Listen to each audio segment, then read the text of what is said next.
ધર્મ is not religion. આપણે બીજો અર્થ કરીએ છીએ આસ્થા વિશેષ. કોઈ ગુરુ વિશેષમાં, ગ્રંથ વિશેષમાં, દેવતા વિશેષમાં, કોઈ ટીલા ટીપકા વિશેષમાં આસ્થા રાખવી એને આપણે ધર્મ કહીએ છીએ. કહી શકાય, પણ મુખ્ય અર્થ સમજો. ધર્મની ઘણી બધી વ્યાખ્યાઓ છે શાસ્ત્રમાં. તો અભ્યુદય, નિશ્રેય, સહિત ધર્મ વગેરે ઘણા છે. પણ એક સાદો અર્થ કરીએ સામાન્ય, ખાસ કરીને આજના ભારતને જરૂરી છે એવો, અને એ જ અર્થમાં આપણે શબ્દ વાપરીએ છીએ પણ ખરા. પરંતુ જ્યારે આસ્થાની વાત આવે ત્યારે ધર્મ કહીએ છીએ. ધર્મ શબ્દનો આપણા શાસ્ત્રોમાં અર્થ છે કર્તવ્ય. રામાયણ અને મહાભારત જે આપણો ઇતિહાસ છે, કથા નથી, ભારતનો ઇતિહાસ છે, એ તમે ખોલો, કોઈ પણ સ્મૃતિ ગ્રંથ ખોલો, પરાશર સ્મૃતિ, વ્યાસ સ્મૃતિ, મનુસ્મૃતિ, ગમે તે, કે તમે પુરાણ જુઓ, એમાં આવા અધ્યાયો તમને મળશે.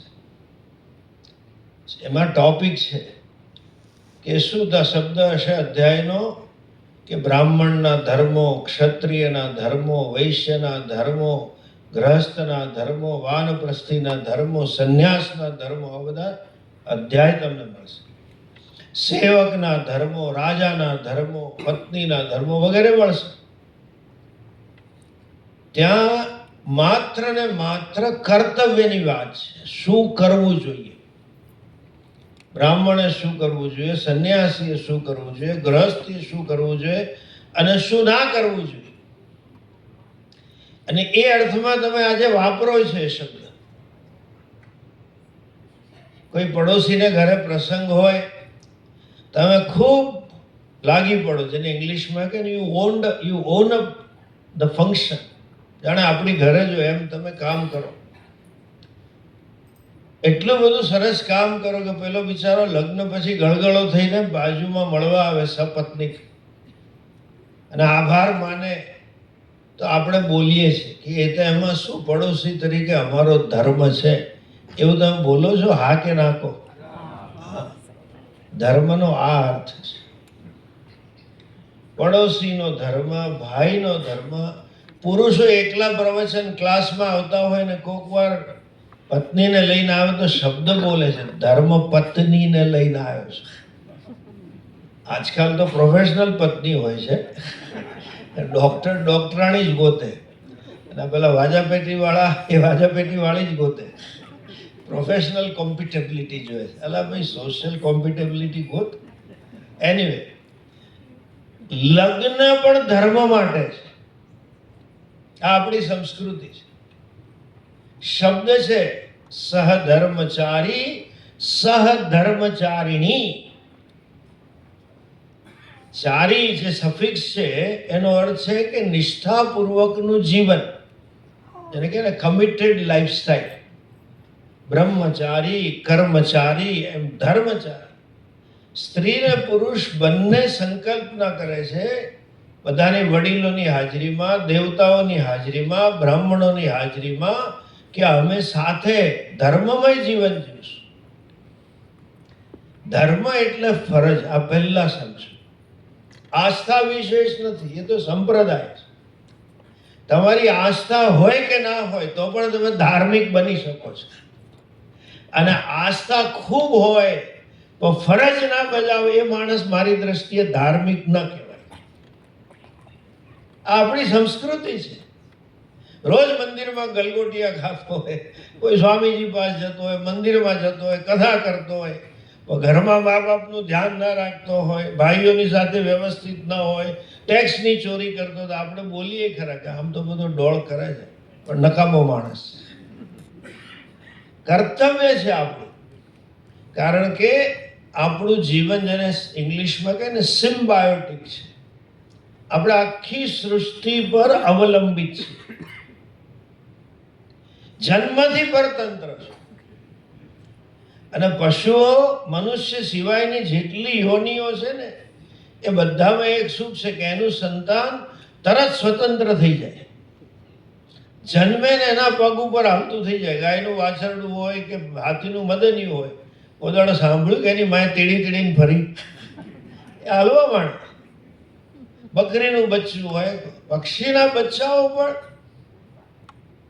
એ લોકો એમનું જીવન સ્વતંત્ર થઈ જાય. થોડા દિવસમાં મા બાપની જરૂર ના પડે ખોરાક માટે.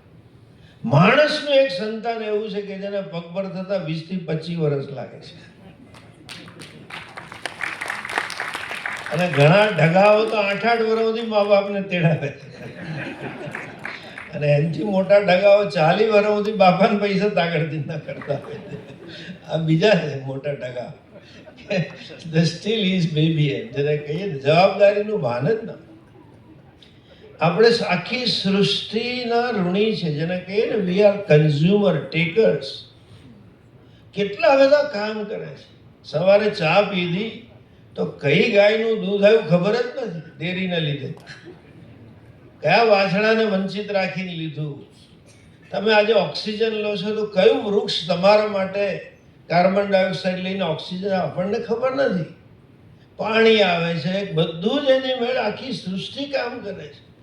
સૂર્ય દેવતા કામ કરે છે, ચંદ્ર દેવતા કામ કરે છે. પુષ્ણામી ચૌષધિ સર્વા સોમો ભૂત્વા રસા. રસ એનો છે, અનંત છે. આ તો સૌ પ્રત્યેની ફરજ નિભાવવી એ વ્યક્તિ સાચા અર્થમાં ધાર્મિક છે.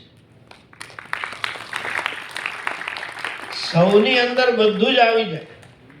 મારા માતા પિતાથી શરૂ કરીને પશુ સૃષ્ટિ, વનસ્પતિ સૃષ્ટિ અને દેવતાઓ, એટલે જ આપણી સંસ્કૃતિમાં રોજ એક ગામ તમને ભારતમાં એવું નહીં મળે જ્યાં ચબૂતરો ના હોય. એક ગામ તમને એવું નહીં મળે જ્યાં ગાય માતાનો અવાડો કે ગોશાળા ના હોય. અને આજે બા કહેશે કે બેટા જા પહેલી રોટલી ગાય કૂતરાને આપીએ.